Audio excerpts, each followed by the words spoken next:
Next வந்து hysteroscopy அப்படின்னா என்னென்னா கர்ப்பப்பைக்கு உள்ளே போய் பார்க்குறது. ஒரு கேமரா ஹெட் இருக்கும், ஒரு டெலிஸ்கோப் இருக்கும், ஒரு தண்ணி போகிற சேனல் இருக்கும்.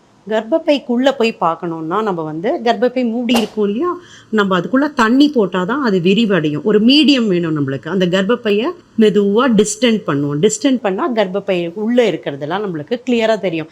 இப்போ நம்ம எப்படி தண்ணி அடியில் ஸ்நார்க்லிங் இந்த ஃபிஷ் இதெல்லாம் பார்க்குறோம் இல்லையா, அதே மாதிரி உள்ளுக்குள்ளே இருக்கிறது கிளியராக தெரியணும் அப்படின்னா அந்த லைட் சோர்ஸ் ஒன்று இருக்கும். ஸோ லைட், கேமரா, டெலிஸ்கோப் கர்ப்பப்பைக்குள்ளே மெதுவாக போயிட்டு இதை வந்து மானிட்டரில் நம்ம வந்து பார்ப்போம். கர்ப்பப்பை உள்ளே என்ன இருக்கோ பார்க்கறதுக்கு தான் இந்த ஹிஸ்ட்ரோஸ்கோபி அப்படிங்கிற ப்ரொசீஜர்.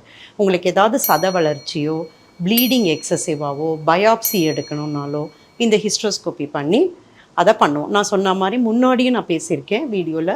கர்ப்பப்பைக்குள்ளே செவுரு அந்த மாதிரி இருந்ததுன்னா அதை கட் பண்ணுறது, இதுக்கு எல்லாத்துக்குமே ஹிஸ்ட்ரோஸ்கோபி அப்படிங்கிற ப்ரொசீஜர் யூஸ் பண்ணுவோம்.